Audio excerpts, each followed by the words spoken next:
We're back, ladies and gentlemen. Tom Amello, Nick Kling, and we are joined now not by Alan Schuback, but by Lauren Stitch. And Lauren, we want to thank you for taking the time, getting up early in Las Vegas. Welcome you back to the program. How are you? Hey, it's great to be here, Tom. How are you guys? Good morning. Lauren, you know, we're knee-deep in past performances and pedigree, and we know that pedigree is your specialty. We'd really like you to talk about first the juvenile pedigree that folks may not be familiar with. And so how about starting off with the juvenile filly turf and then going to the juvenile turf, please? Sure, no problem. Let me get over to the juvenile fillies turf. I was already on the juvenile turf. All right. And I just had done a little preview of that, actually, for our website, grade1racing.com, with Steve Davidowitz. And actually, I just got finished with doing that a few days ago. That was the first race that I did, was the juvenile fillies turf. And, you know, obviously everyone has looked at Winter Memories. She just is such a standout.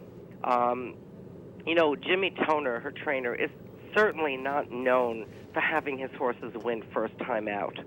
And for her to do this, which was a remarkable race at Saratoga, obviously you saw that up close and personal. This was extraordinary, and she obviously did this on her own. And then to come back in the Miss Grillo, she was even more impressive with an explosive turn of foot that really looked like a European. And, you know, she comes by this naturally. She's by El Prado. She's out of Memories of Silver, who was a multiple Grade 1 winner on turf. So she's obviously the one to beat. However, this field is loaded. One of the fillies I really like, by the way, you have to excuse me, I've got a bad cold, so I must sound like Froggy over here. Nah, we just want the info. We don't care what you sound like. Okay. All righty. Well, New Normal. This filly may be overlooked. She won the Natalma, and we had her picked on top here at Grade 1 Racing. I love this filly. She's by Forestry, who's a speed influence, but she's out of a Red Ransom mare, New Economy, who has produced stakes winners. This is all Darby Dan female family. Tons of classic winning runners in here. So, and I think she should at least be able to get the mile. She did up in Woodbine. I don't think that should be a problem whatsoever. Lauren, are you at all concerned that she won a race on the front end and there's some other front speed in here? I definitely am concerned because, as I said, Forestry is a speed influence. Yeah. So, yeah, I mean, she may be part of a pretty rapid pace. Yeah. So you'd have to be careful. Together, the filly that's coming from Europe, she's probably her Winter Memories' biggest threat. By Galileo, one of Sadler's-Wells' best runners and sires in Europe. And what I love about Together, her third dam is a half-sister to Bold Forbes. So there's tons of U.S. breeding on the other side. She's out of a Pennicamp mare, which goes back to Bering, Arctic Tern, Seabird. I think Together looks like Winter Memories' biggest threat here. Let me say for our audience that if you go online and just Google Together plus the name of her last race, you can find that race on the internet, and it's an interesting race to watch. Yeah. Okay. And, you know, most of her races have been over soft and good, but I don't think that she should have any problem over a firm turf, even if at Churchill it's expected maybe a little bit of rain, but I don't think that should bother her one bit. Now, if Fayskin's Theory does go into the juvenile fillies turf, this is one of Brian Meehan's fillies. Bernardini, his first crop, he's winning everything. He's winning on dirt, he's winning on turf in Europe, all over the place. And this is a half-sister to Stevie Wonderboy. Now, she's been right there, either winning or right there with the fillies mile. She was third, had a little problem right behind Together, and at Ascot. This filly would be no surprise. So if you like Together, you've got to like Fayskin's Theory. All right, how about moving to the juvenile turf? All right, the juvenile turf is this is great. I had Veil of Tears a few years ago, and bunched in with pick threes, going for some bombs, so I was very lucky in that sense. Obviously, in the juvenile, I have it here. I got all these papers. I'm like you here. That's right. All righty. Obviously, Soldat was the favorite last time. The Pilgrim. Actually, I had liked Air Support. Not only is he a smart strike, he's out of a half sister to Coronado's Quest. This horse is coming along at the right time. I don't think it was just the yielding turf course that enabled Air Support to win. I think he's an up-and-comer. I think he's for real. I really loved him a lot. He's been my number one pick over Soldat. Now we know Rogue Romance is going in the juvenile, not the juvenile turf. Mm-hmm. There's a horse in here that is a real bomb for me that I think must be included in all exotics, horizontal, vertical, whatever, and that's the sleeper in here, Wilcox Inn. This is a Michael Stidham colt by Harlan's Holiday, who's very versatile. He's very underrated as a sire. He gets winners on all surfaces, including turf. His dam was stakes placed by Gone West, who Michael Dickinson trained the whole family. And the dam is a half to Setawayo, Dynaforce, and Bowman Mill. The second dam, Aletta Maria, was just amazing. Mm-hmm. I really think that this colt will just love grass. He was meant to go on it in his first appearance at Arlington. It was rained off. And then he was third in the Breeders' Futurity at Keeneland. I do think, because, look, he's up against it. He's never run on grass. So you better get a price, and I think you will. Mm-hmm. But the horse from Europe that I'm really looking at is Utley. Utley was fifth in the Prix Jean-Luc Lagardère. Well said. Yeah, well, it's easy for you to say. The Group 1. And I really believe he's another smart strike. He's out of Del Mar Oaks winner, no matter what, who is a half-sister to E. Dubai. But this dam, Utley, is a half-brother to Rainbow Quest, who was really at her best when she was 2 in Europe, and Winter View, and just as well, 3 big stakes winners. This female family also produced Raven's Pass, the Breeders' Cup Classic winner. So I think John Gosden, who's no stranger to us here in the U.S., I think he's got a live one in Utley, just to give you an idea. All right, Lauren, now let's, one of the toughest races, I think, for most folks here is the marathon. We don't go that far that often. There are only 2 Euros entered, the 3-year-old Bright Horizon from Aidan O'Brien, who really has done all her running at the Curragh in Ireland, and certainly looked bred to handle a distance, and Precision Break. Your comments on these or any others who you think will have no problem handling the marathon distance? Well, I don't think Bright Horizon should ever have a problem handling any distance, being by Galileo out of a Carillon mare. The problem is it's on dirt, and I've never seen, except for El Prado, who's become, the late El Prado, who was Sadler's Wells' most versatile stallion at stud, and a son of Sadler's Wells. Most of them, they really want grass. Okay. I cannot see Bright Horizon on dirt. How about Precision Break? Precision Break has been running longer in Europe, but, again, this is a Silver Deputy. I'm not thrilled with Silver Deputies going long. Okay. Now, maybe he's done that, and it's been over grass, and the training is different in Europe. But again, I'm just not a big fan. Okay, so which of the U.S.-based horses do you fancy?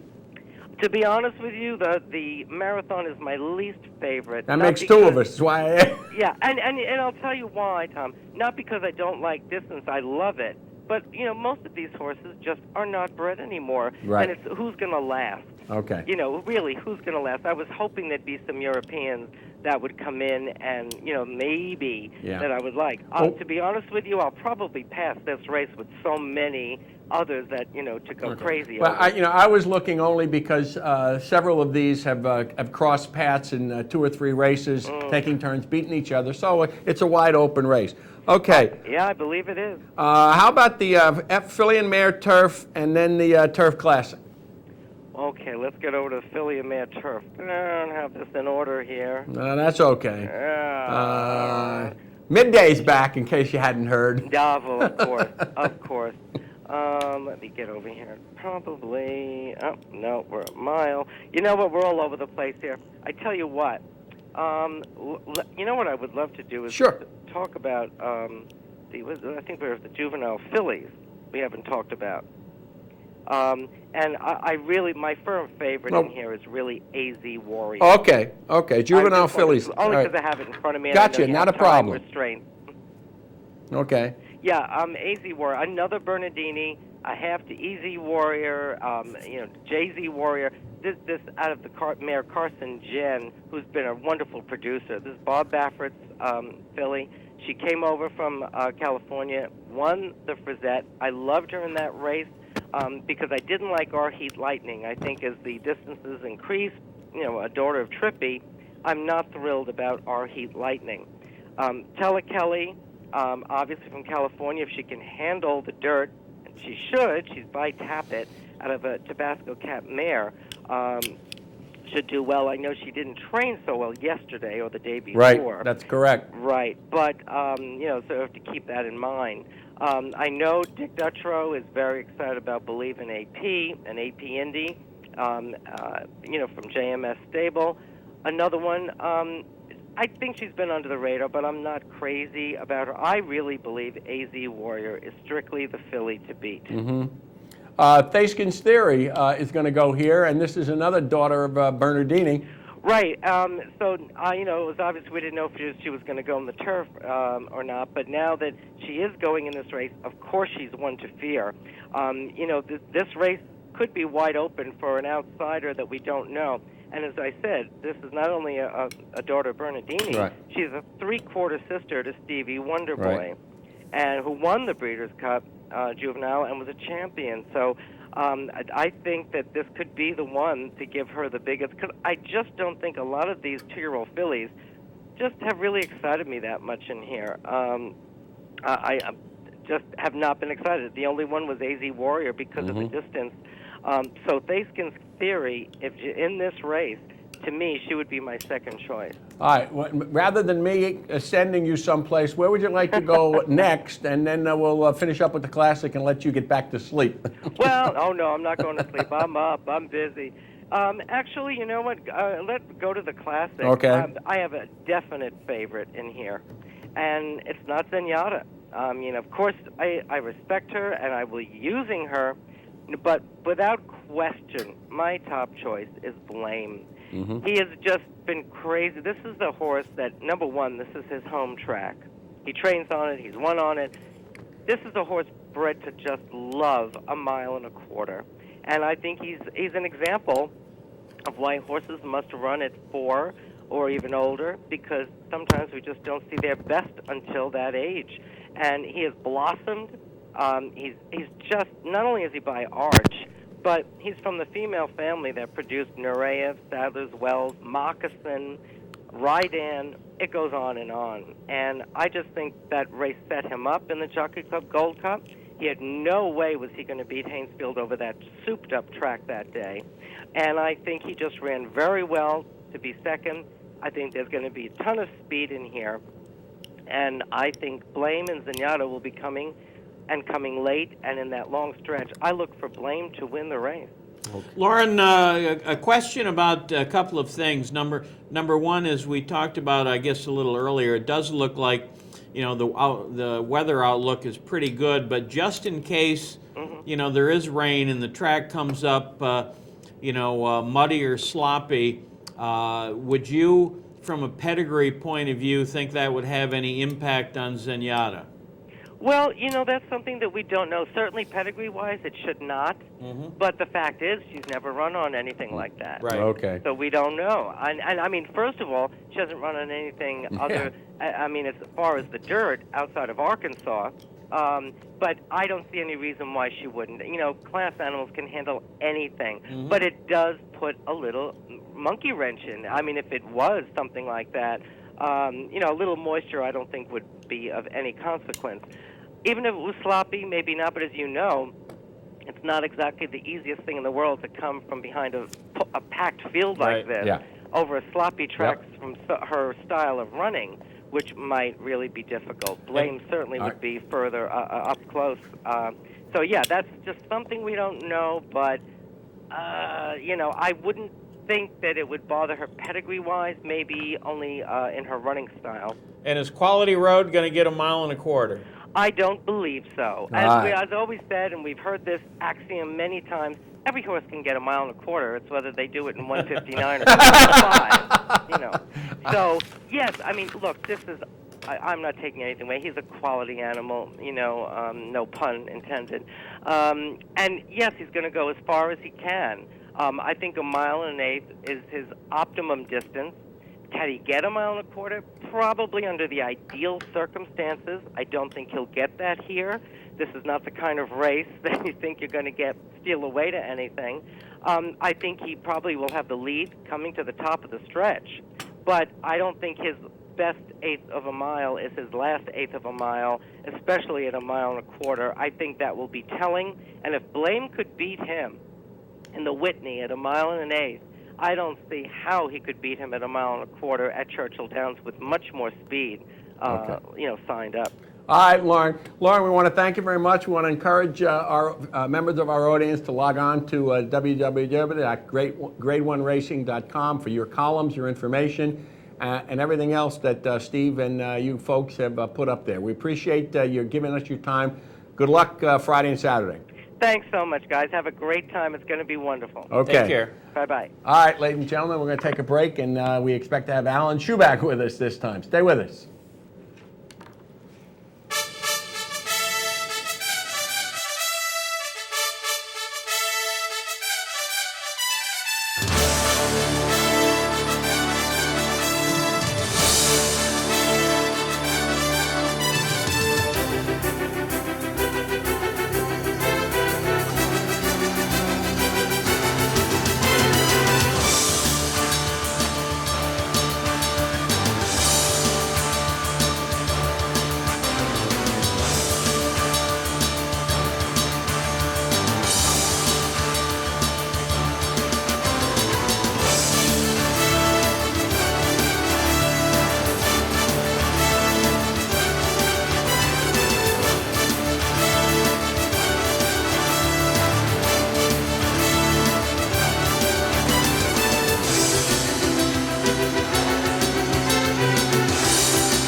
Thank you for staying with us, ladies and gentlemen. Tom Amello, Nick Kling. We are joined now by Alan Schuback, international writer for the Daily Racing Form. Alan, first I want to welcome you to the show. Second, I want to thank you for giving us your time, and I really want to thank Sarah and Melissa for helping us get in touch with you. Welcome.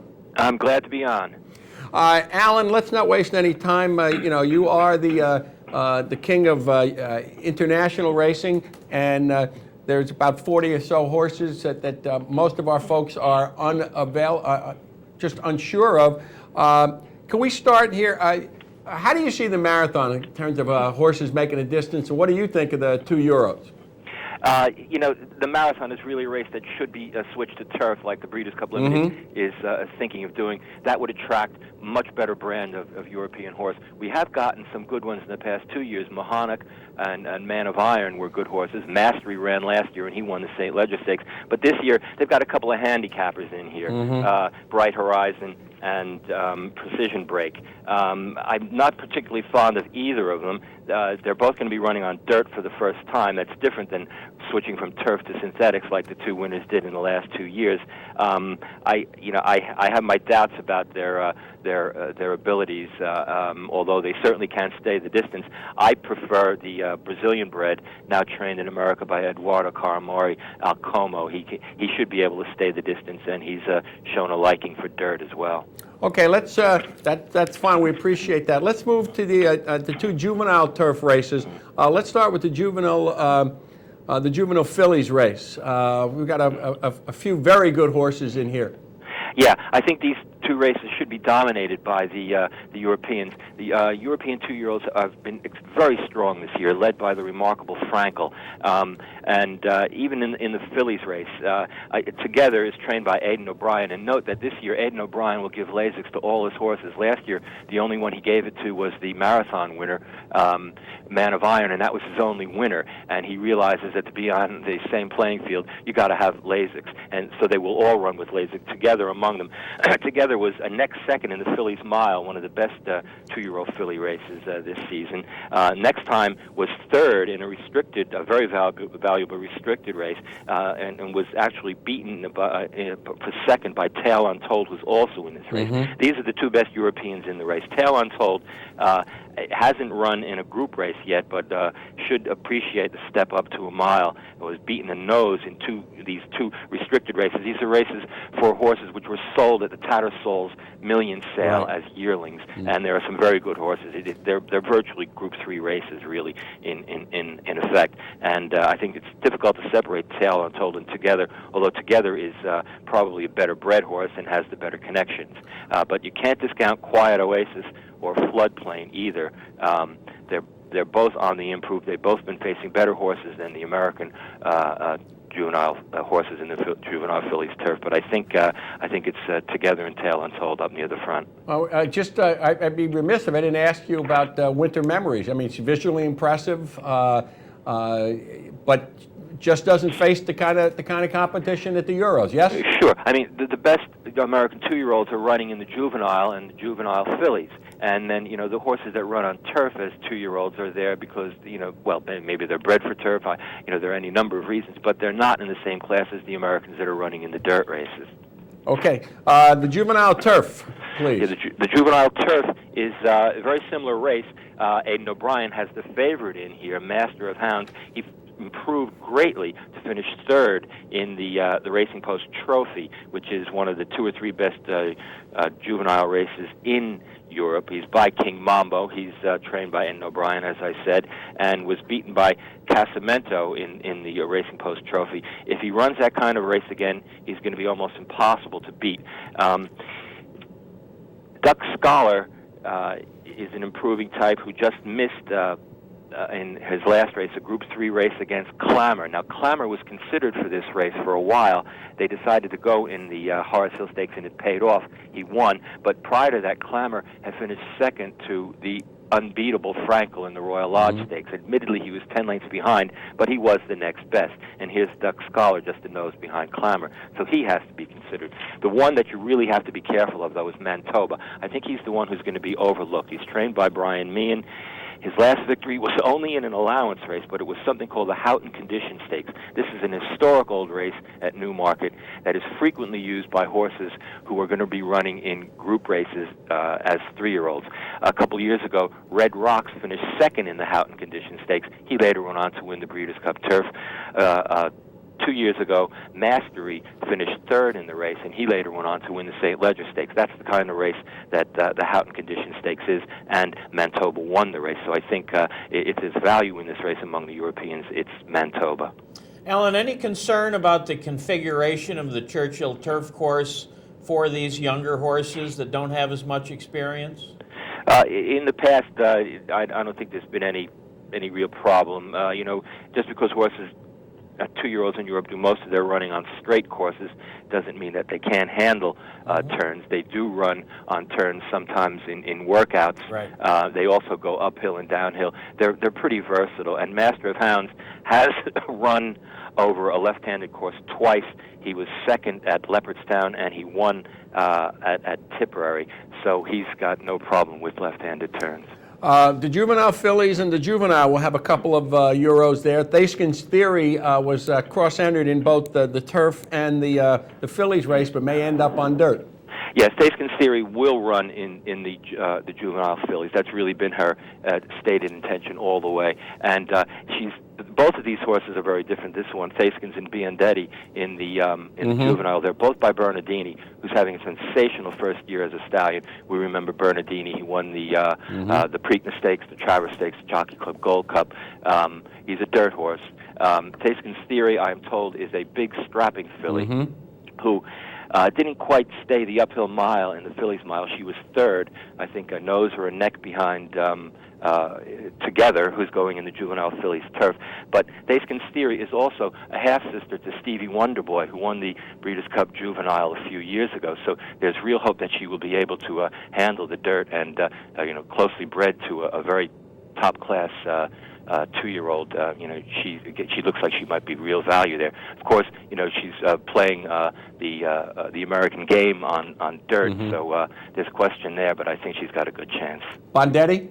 And Biandetti is a Godolphin horse, won the Grand Criterium at San Siro in Milan. That's the race in which Vale of York finished second last year for Godolphin before winning the Breeders' Cup Juvenile at Santa Anita. He's also by Biandetti and is half-sister to, a half-brother to a 2-time winner on the Churchill Downs Dirt.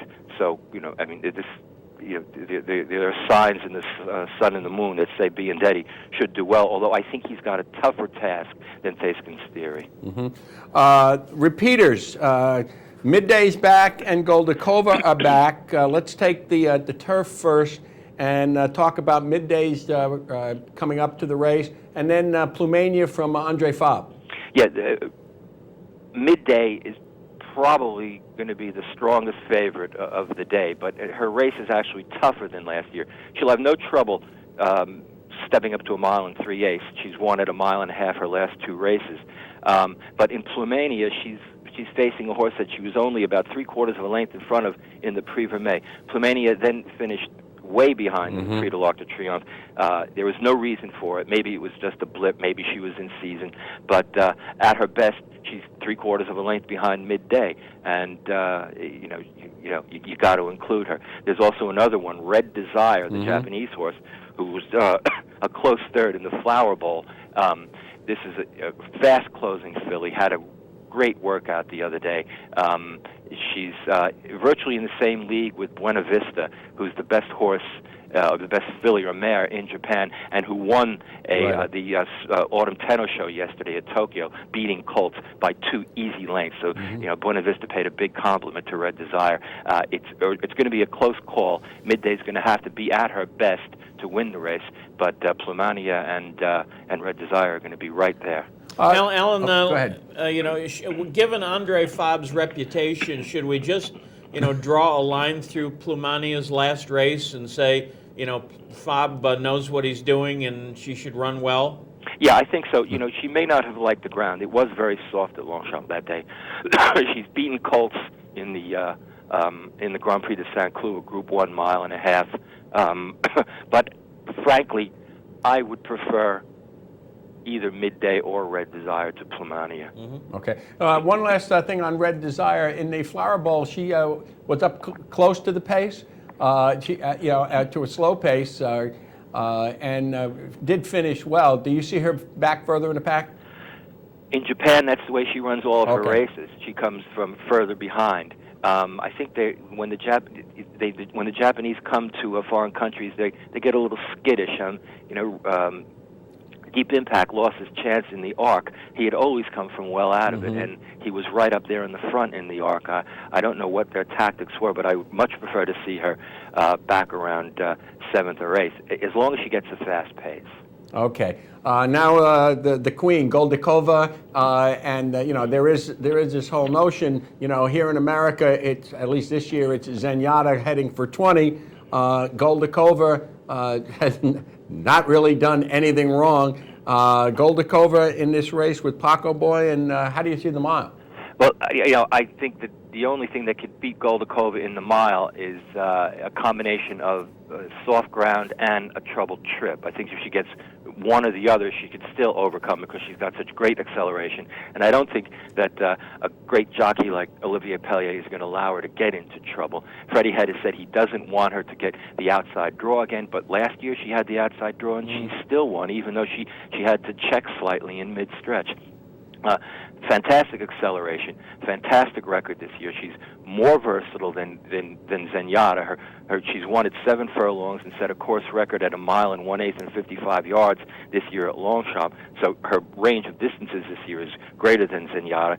She's won in England, France, and the United States. She's beaten males 4 or 5 times. Zenyatta's only done it once. She's an extraordinary filly, or mare now, and even though she's probably not going to be any better than Even Money, I think you have to go with her. She's beaten Paco Boy twice and finished ahead of him a 3rd time. Paco Boy is a very good horse, and he really should be used in the exactas. The Americans, Gioponte is a good horse too. He won a mile at Keeneland, but I think his game is really 1.25 miles. And Sydney's Candy had that one good race out on the West Coast, but hasn't run since then. And I don't like horses coming off 3-month layoffs in the Breeders' Cup. Alan, a good friend of mine, gentlemen you may know of ours, really, Mark Kramer, who resides in Paris, is on record saying every horse that he's picked to win the Arc, who has not won, has come here and run well. He liked Bekabad in the Arc. Bekabad is here. Workforce is here. Dangerous Mids. Talk a little bit about the turf.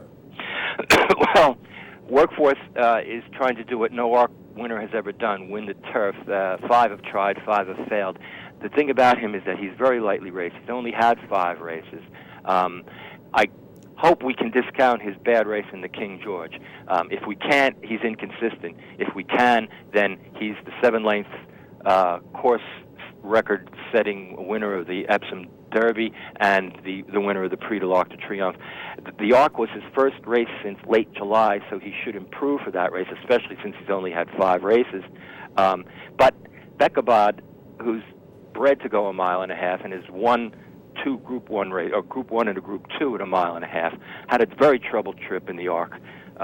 Was blocked twice, still finished 4th, beaten 4 lengths. I don't know if he would have won the Arc with a clear trip, but he would have been closer. The turf is only going to have 8 runners, so nobody should be in trouble in that race unless there's some real scuffling on the final turn. But I think Bekabad is going to be a lot closer to Workforce, and I think the difference in the odds is going to be such that people looking for value might want to bet on Bekabad. And just as a side, my understanding, at least, the Aga Khan does not ship to this race frivolously. He sends the right horse, and they generally run a race. Yeah, he's won the race twice. The first one with Lashkari, then he won with Kalanisi. Azamor was 3rd. He's had a couple of 4th-place finishers. Yeah, I mean, when he sends to big races, he wants to win. That's the way they play the game. And Bekabad is certainly capable of winning. And the last thing we will ask, if you had a comment on, Zenyatta's chances, in your opinion, in a classic that looks tougher than last year. It does look tougher, and it's also going to be run on dirt, and it's the first time she's run east of the Mississippi. She's been holed up in Southern California, beating rather inferior fillies and mares on synthetic surfaces, going 1 mile and a 16th. She's capable of winning the race. The question about her opposition is who can stay 1.25 miles at that level. Looking at Lucky looks like the one, although he's never been 1.25 miles. I think if they were confident of his ability to stay the distance and beat good horses, they wouldn't have run in that crummy little race called the Indiana Derby. They would have gone to the Jockey Club Gold Cup, but they didn't. Well, he's coming up to the race nicely, and he would be my selection, a lukewarm selection to beat Zenyatta. The others, you can shoot holes in them. Hainsfield's winning the Jockey Club Gold Cup in a very slow time doesn't impress me. Blame, I don't think, is in quite the same league as Zenyatta or Looking at Lucky. The Japanese horse Espoir City is very talented, but has never been beyond 1 mile and an 1/8. So I think it's Looking at Lucky beating Zenyatta. All right, Alan, we want to thank you so much. We appreciate it. We wish you good luck at the races, and thank you for joining us. You're welcome. Take care. All right, ladies and gentlemen, Alan Schubeck, I hope you're writing notes. I am. I got a boatload of them. We're going to take a short commercial break. We'll be back with Stephen Chris to talk about his Pick 6 play that's coming up Friday.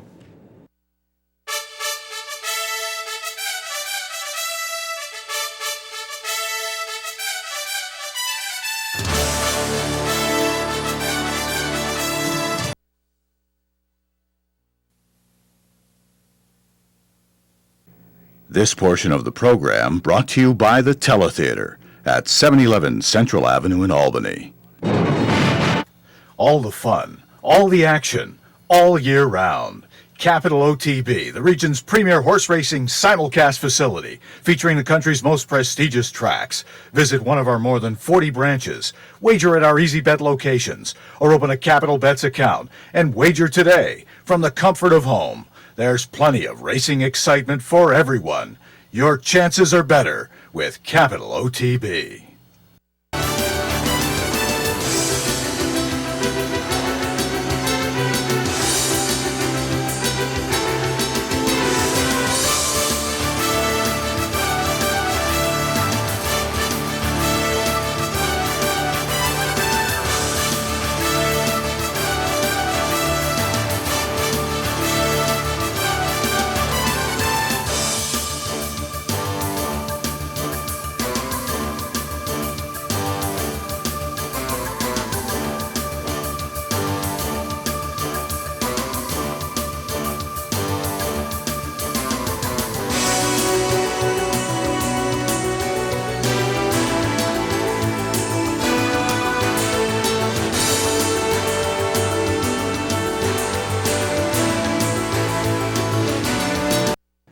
Hey, ladies and gentlemen, we're back. Tom Amello, Nick Kling. Now we're going to shift gears a little bit and talk a little less about handicapping, but a little more about wagering. We've got Stephen Chris from the Daily Racing Form. Capital Off Track is giving him $5,000 for Friday's Pick 6. He hit it a year ago, 2 years ago, 2 years ago, and folks made some money. Steve, welcome to the show. We really appreciate you giving us the time. Sure, anytime, guys. How you doing? Great. Steve, the question I have really right now is, okay, we're looking at the Friday card. Could you talk about horses you see currently as strong A's and maybe a couple of B's or C's that might be killer horses and help you pull down the whole pool? Well, I wish I were quite that far along in my thinking. I've got another 5 days to narrow it down that way. But one of the decisions that everyone is going to have to make in playing the Pick 4 or the Pick 6 on Friday, is how heavily to lean on blind luck in the last leg. Okay. She's obviously back at the track and distance of her Kentucky Oaks, and I think, handicappers can look at it one or two ways. That, she desperately got up to win the race by a nose. That was against 3-year-olds. Now she's meeting, older fillies, maybe some better. I'm a big fan of hers as a horse. I like her for having waged such an ambitious campaign and crisscrossed the country repeatedly. And, you'd usually be worried this time of the year that, a horse like that may be going the wrong way. But, boy, she just keeps firing her good shot time after time. And if you like her, you have to like Havre de Grace a little bit. You certainly do. I mean, they've been so close together a couple of times. They will be going at level weights this time for those who make weight a big part of their handicapping. But that's one of many puzzles on that card. The bigger name horses and horses who people are talking about as potential cinches or singles, like Goldakova and Workforce are running on Saturday. You've really got some tricky races on Friday, but what fun would it be if it were too easy? Well, absolutely, and I guess Stephen, the reason I asked you the question this way is coming from my perspective. If someone handed me a pile of money to bet on Friday, I'd be thinking about it, and not that you're not thinking about it, but I'd be plotting probably too much. Let me ask you this. I know that you have tremendous resources that you can access. Any thoughts that you have right now on the Euros? Any who you are leaning for or leaning against on Friday card in either the juvenile filly turf or the juvenile turf or the juvenile filly race? Well, I think usually we all kind of concede races like the juvenile turf races to the best of the Euros who come over. I think this year, we have an unusually strong American candidate in the juvenile fillies turf. And, you know, I think she's another one of those big decision horses, and I'm talking about Winter Memories. You know, the Jimmy Toner filly, who was so visually impressive, both breaking her maiden, you know, and then winning the Miss Grillo right back. I mean, we don't often see those kind of races, you know, won in runaway fashion by 5 lengths. And, you know, she really looks like she could be a special one.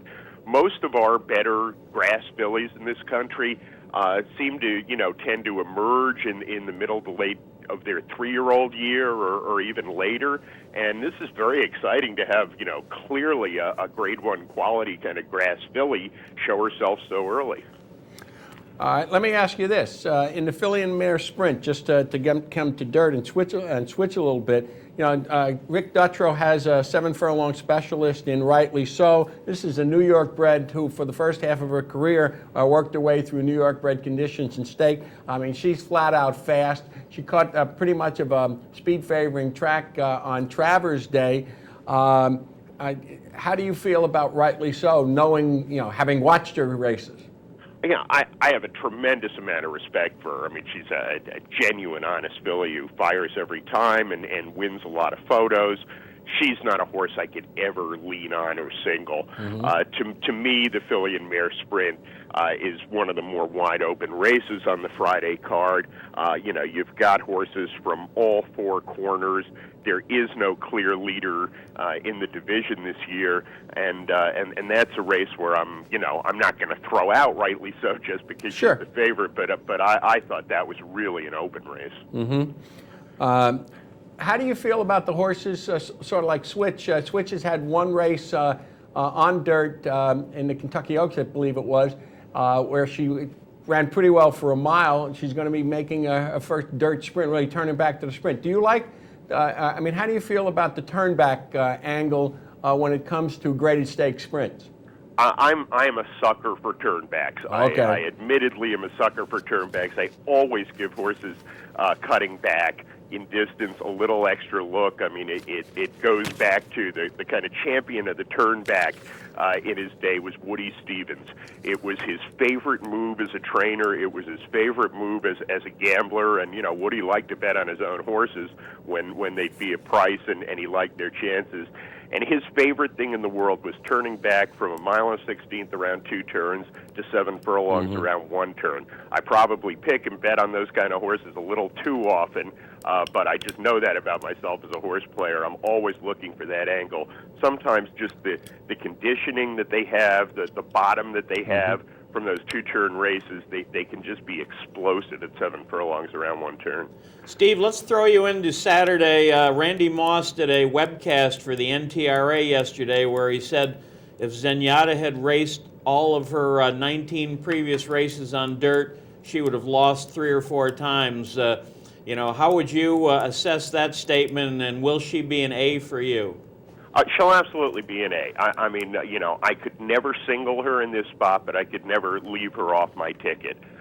You know, last year she was one of my 3 A's in the Classic.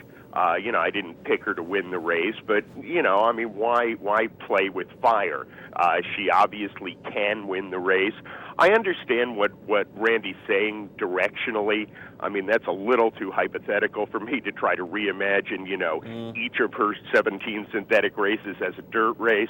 But, you know, when you run on dirt 19 times in a row, I just think there's a greater chance that either the track's going to come up sloppy or you run into a real weird pace situation or something like that. So I understand where he's coming from by saying that.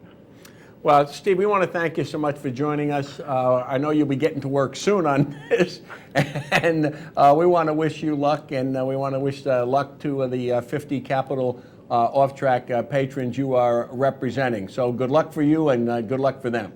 Well, thanks. And the way they've set it up this year with doing it on Friday, they say if we hit it on Friday, we'll take 5,000 out of the winnings and play it again on Saturday. What do you mean if? What do you mean if? Tough as that is, you know, sure, let's try to take them both down. Now, there'll be no if. Good luck to you. Thanks for joining us. Thanks, guys. Take care. Okay. All right, ladies and gentlemen, we're going to take a commercial break. When we come back, Michael Kipnis, the Wizard. We may have a few minutes for phone calls and emails. We'll put the numbers up, but stay with us.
Well, we're back, and we have our final guest of this Sunday morning, Michael Kipnis, the Wizard. He is well known to you all.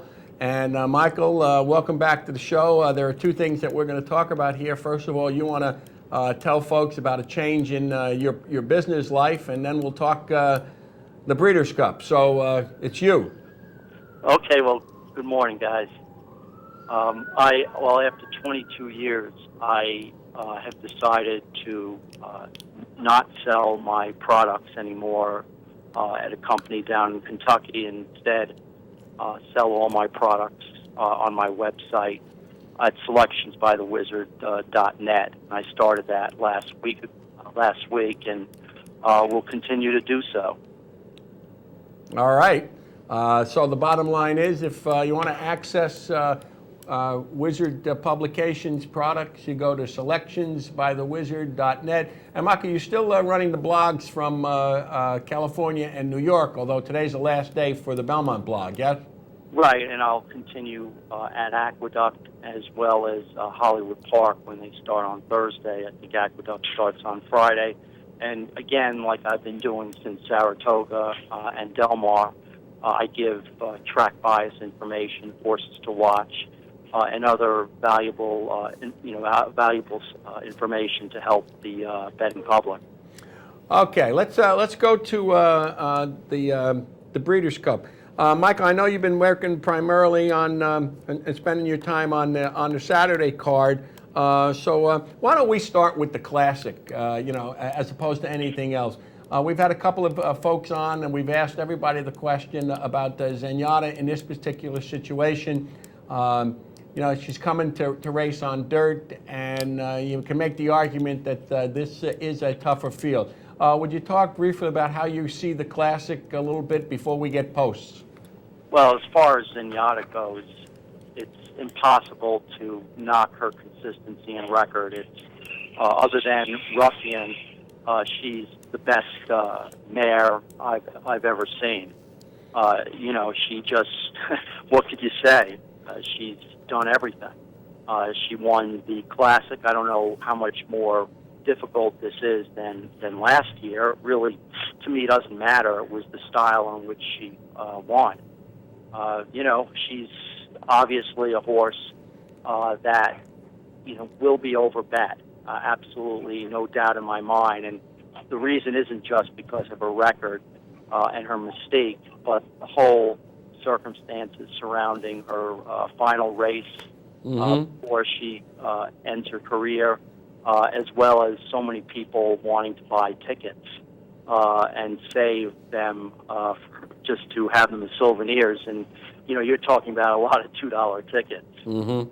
So, I think the combination of being overbet, running at a track that she's never run at, certainly are factors that she must overcome. Excuse me.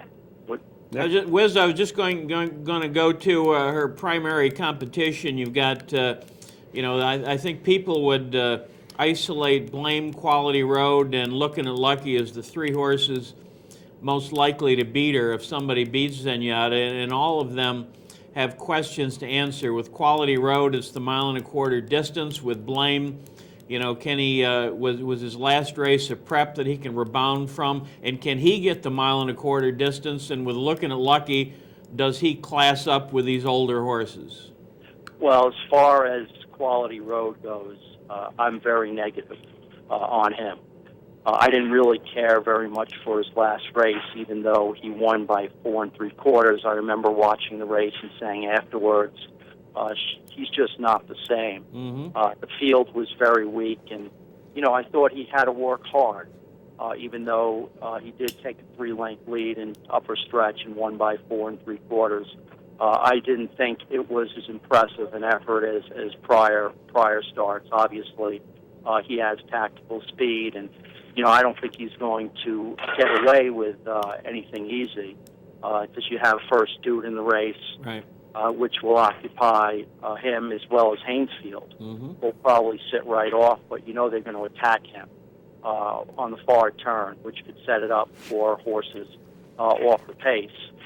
Blame, You know, horses like Blame are under bet after they lose, and he will be that type of horse, losing by 4 lengths to Haynesfield. Most people like to see horses come into these races off a win, but I have no problem with his second place finish because he really was up against it for several reasons. One is Haynesfield got out to a clear lead, and that Haynesfield was in very sharp form and improving and loves the track and really set a moderate pace. Blame had never run at Belmont, was returning off a layoff, and I thought his race was very good. If you watch, I like to watch horses gallop out past the wire, and I thought Blame had plenty of run left, and to me, it was the perfect prep race for a really good trainer in Albert Stahl. I don't think there's going to be any problem, in my opinion, getting the distance, and he's 3 for 4 over the Churchill Downs Strip and 8 for 12 lifetime.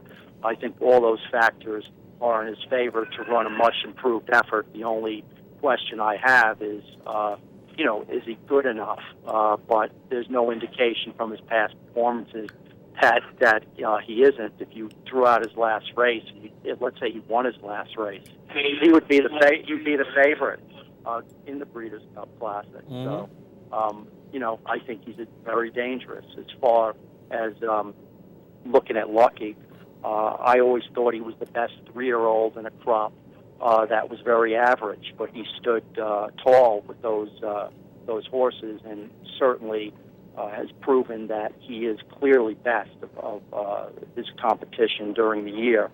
Every race, that he's come out of since the Kentucky Derby, of which that was a complete throwout, was excellent. Since he has been switched to Martin Garcia, who has ridden him to perfection, there is nothing to say that he can't run well in this spot. He loves to win 9 out of 12.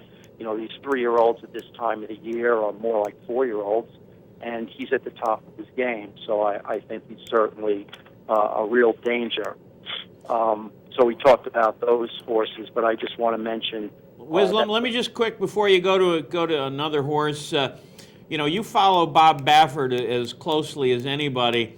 What do you make of him sending Looking at Lucky to, a basically nondescript race in Indiana? Was he ducking tougher competition, or was he definitely, specifically trying to give him an easy race? There's no doubt in my mind that he wanted to give Looking at Lucky the right prep. In his opinion, wanted to give him a couple months off. He had some physical issues going into the Haskell and going into this race. There were some issues. So, it wasn't the type of race he was in. It was the way he did it. And he did it totally within himself. And, he's just a horse that it really doesn't matter. He went to the Cash Call Futurity, at Hollywood, and then came shipped to the Rebel and won that. He's just a horse that is going to fire a big shot. He's going to make his move before Zenyatta makes her move, and that's the problem with Zenyatta, in my opinion, is that she's not. All the races recently have been close finishes, but she's not facing horses like Switch and St. Trineus, and those are good horses. Don't get me wrong. But they're fillies, and these are better horses. So several of these horses are going to be moving before Zenyatta makes her move, and that's the main problem I have with her. Michael, let's talk about a couple of the turf races. Goldakova, is she a mortal lock in the mile, or are you possibly going to take a stand against her? Well, the only thing that's a mortal lock is that you're going to have to pay taxes at some point in your life. I don't make, obviously, I'd be crazy, or anybody be crazy to make a statement like that, because if she does draw another outside post, or the turf is very let me rephrase. Goldakova is still the horse to beat in the mile. You'd have to. I think Goldakova is maybe one of the greatest turf, probably the greatest turf mile of all time. Even if you compare her to Miesque, who was at the top of that list, but Goldakova has one grade Group 1 stake more than Miesto. If you're splitting hairs, what could you say about Goldakova? Unbelievable. All right, let me ask you this. Are any of the Euros who are switching to dirt, are you intrigued in any of those, with any of those? Well, for me to evaluate those horses, I think they had a much better chance when they raced over synthetic than they do over dirt. I think when you have to approach this race this year a little differently. I could be wrong, but I'm looking for dirt horses. Unless I find a horse that has a pedigree that I know is more slanted to dirt. Especially if some of its offspring, some of the relations were dirt successful on the dirt. So switching.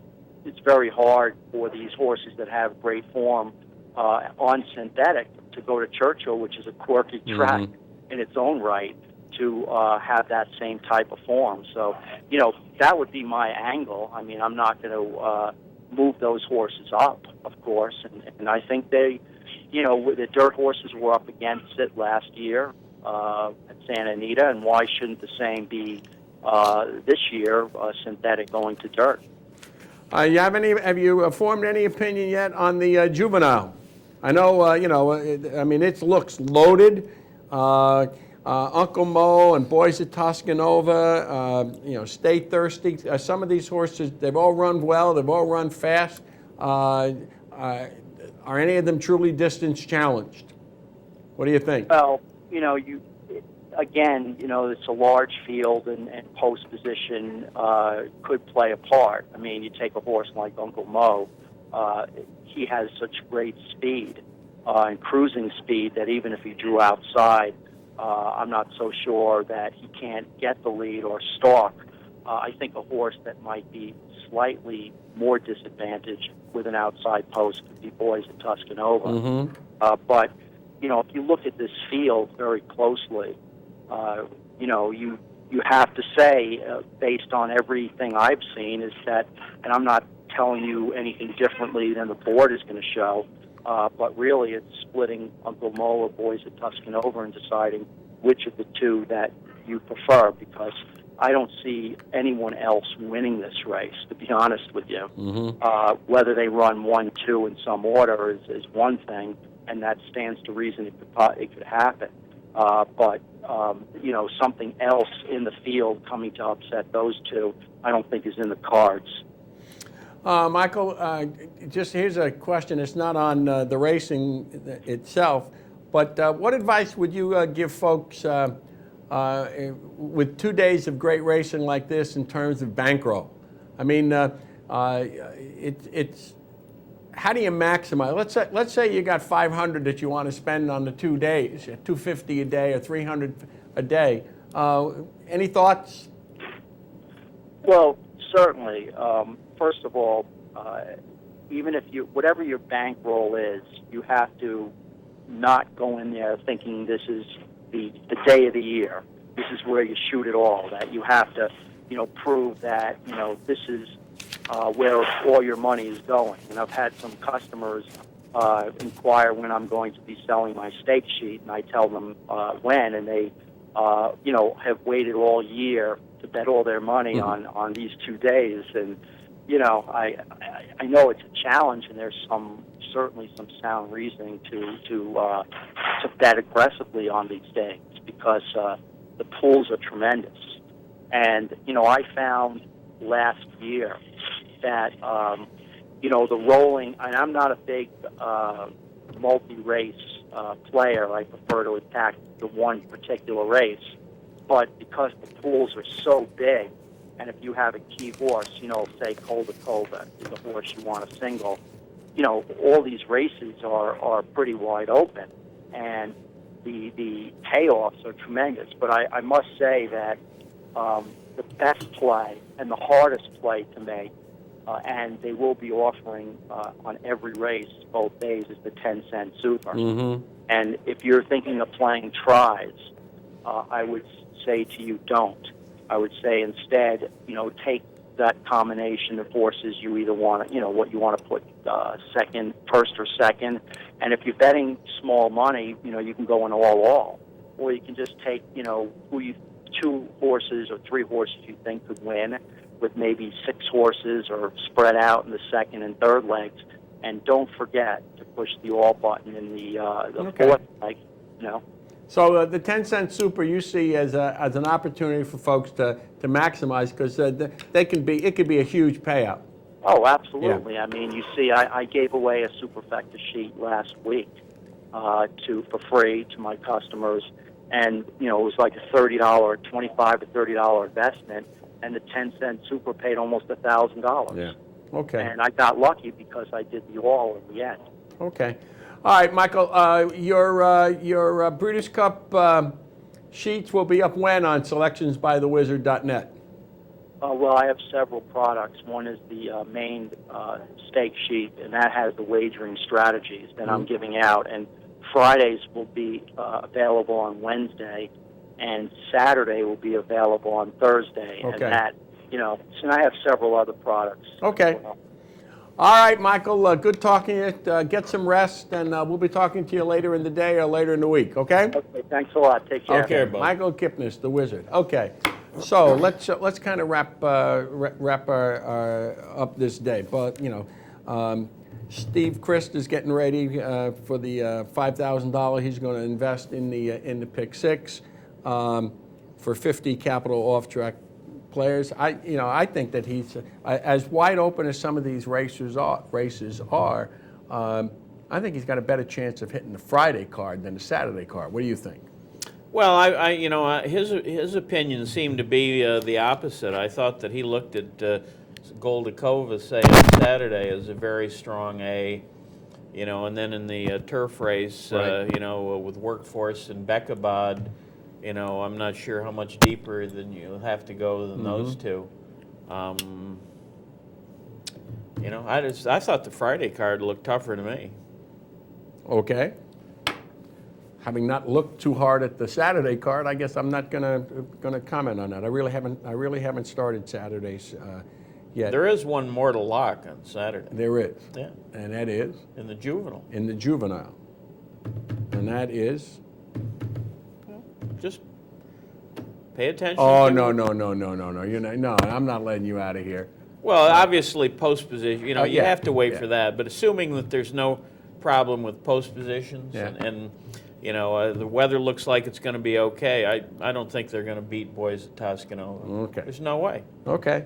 Well, we appreciate I that. have a firm opinion that Rick Dutrow thinks he's a better horse than Big Brown. Okay. I have no doubts about that whatsoever. And he's toned himself down a bit since then, has he not? I think it's because he knows what he's got. I think Dutrow knows he's got a loaded gun, and he's going to try and make sure he doesn't shoot himself in the foot. Well, I would strongly recommend, folks, this show re-airs on Tuesday. I thought both Alan Schubeck and Lauren Stitch gave us some good information about pedigree and especially about the Euros. And I will point out, last week we put up some websites that you could access. But if you just Google the name of a horse or Google a trainer, a Euro trainer, you can find an awful lot of good information that'll help you get a handle on some of these horses that you're less familiar with. And certainly, race replays will give you all the American races. And if you get Daily Racing Form's formulator package, the videos are right there in the PPs. Which And is just many of the terrific. foreign races you can get videos for as well, either on YouTube or Yep. or places like that. So I can never remember. Was it Monrovia? What's the name of that European horse? Monrovia, the juvenile turf race. Juvenile turf. Manitoba. Manitoba. Brian yeah, Meehan. Yeah, that's a race to watch. Brian Meehan. Yes, absolutely. And actually, if you can get Brian Meehan talking about these 4 horses in an article that I think at the Racing Post. So. We want to thank you for joining us. This was we've got a couple of emails here, which we'll get to a little later on. You can write us at TrackFacts at P.O. Box 554 in East Greenwich. You can email us. You get us at TurkFacts, TRKFACTS, at NICAP.roadrunner.com, TrackFacts@gmail.com. Next week, we'll have Jim Pippo in here, talk a little bit about Whitehall Stable. It'll be our Breeders' Cup post-mortem. I think we'll also have Steve Davidowitz with us to help us do that post-mortem. And remember, yes, we're brought, our sponsors are Whitehall Stable and Parting Glass Racing, and that next week, you got to set the clocks back, and we'll be here at 9:30. Jeff Carl's Race Trips airs at 9. I want to thank Patrick and Daniel downstairs for their good work today, where you can always rely on them. We appreciate it. You have a great week of racing. Remember, there's no racing in New York, so that gives you plenty of time to prepare or play elsewhere. And remember, they draw entries for the Breeders' Cup Tuesday morning, so by Tuesday afternoon, the final PPs should be out. And time for you to say farewell. Good night, Mary, wherever you are.